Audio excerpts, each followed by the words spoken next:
The more options you have, the less likely you are to choose any of them. That sounds backwards. It feels backwards. We're supposed to want more. More options, more freedom, more control. But your brain doesn't work that way. Too many choices doesn't set you free. It shuts you down. Completely. You felt it.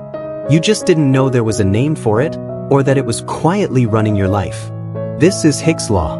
And once you understand it, you'll never look at a menu, a to-do list, or a blank weekend the same way again. Picture this. It's Sunday afternoon. You finally have some free time, real free time. No obligations, no deadlines. You sit down and open Netflix. You scroll and scroll.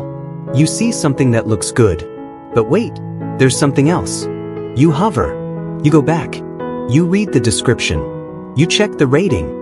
45 minutes later, you haven't watched a single thing. You're more stressed than when you sat down. So you just put your phone down and do nothing. Sound familiar? Now here's the thing. That's not laziness. That's not you being indecisive or broken. That's your brain doing exactly what brains do when they're overloaded. And it doesn't just happen with Netflix. It happens when you open your inbox and there are 30 tasks waiting. It happens when you walk into a coffee shop with a menu the size of a novel. It happens when you sit down to work on a goal and you have so many options for how to start that you just don't. So what is actually going on inside your head when this happens? Why does more feel like less? Why does choice create paralysis? Here's the psychology. Every time you're faced with a decision, your brain has to do work. Real metabolic work. It has to scan each option, evaluate it, compare it to the others, and then commit. That process takes mental energy. And the more options you add, the more energy it costs. Think of it like loading bags into a car trunk. 1 bag. Easy. 2 bags? Still easy. But then someone keeps piling bags on.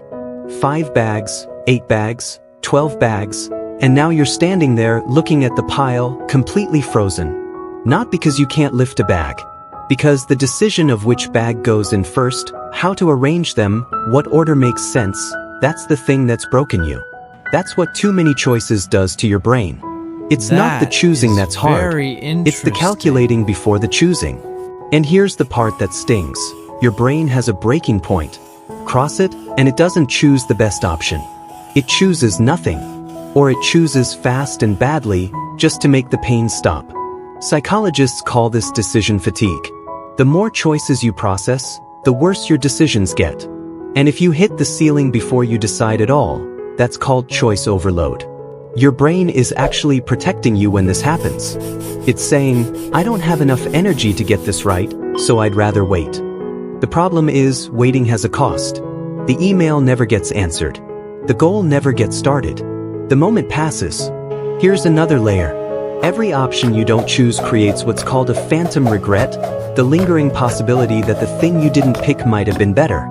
More options means more phantoms. And your brain is haunted by them even after you've decided. So choice isn't just expensive in the moment. It leaves a tax behind. The more you choose from, the more it costs you. Before, during, and after.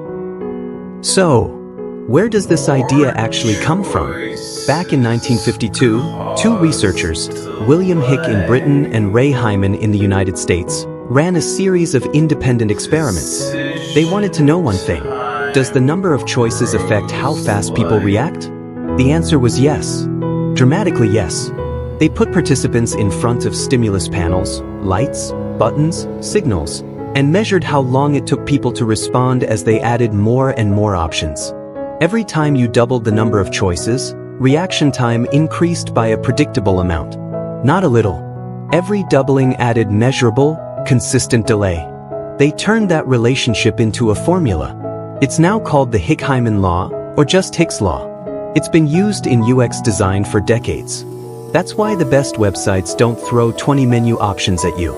That's why the best apps hide features behind clean, simple screens. Designers learned a long time ago that fewer choices means faster action. Every extra option is friction. Later research took it further. A famous study in the early 2000s, often called the JAM study, found that shoppers presented with 6 flavors of jam were far more likely to actually buy one than shoppers who were shown 24 options. More choice, fewer purchases. The numbers were striking. The large display attracted more interest but sold about 10 times less. Choice doesn't just slow you down. It can stop you from buying, starting, or committing entirely. So what do you actually do with this? Because knowing it's a real thing is great. But you still have a to-do list. You still have goals. You still have to make decisions every single day. Here are 3 things that work. Step 1. Pre-limit your options before the moment arrives. Don't walk into the decision overwhelmed. Narrow it down beforehand. If you have 10 tasks to do tomorrow, the night before, pick the 3 that matter most. That's what you're choosing from in the morning, not 10. 3. Your brain shows up to a manageable menu, not a buffet. Step 2. Create a default. Defaults are the brain's best friend. When you have a standing choice, the same breakfast every Monday, the same first task every morning, the same workout when you don't know what to do, you eliminate the decision entirely. You've already decided. You just execute. Protect your decision-making energy for things that actually require it. Step 3. Use a good enough rule. Researchers who study decision-making call this satisficing, finding an option that's good enough, rather than hunting for the perfect one.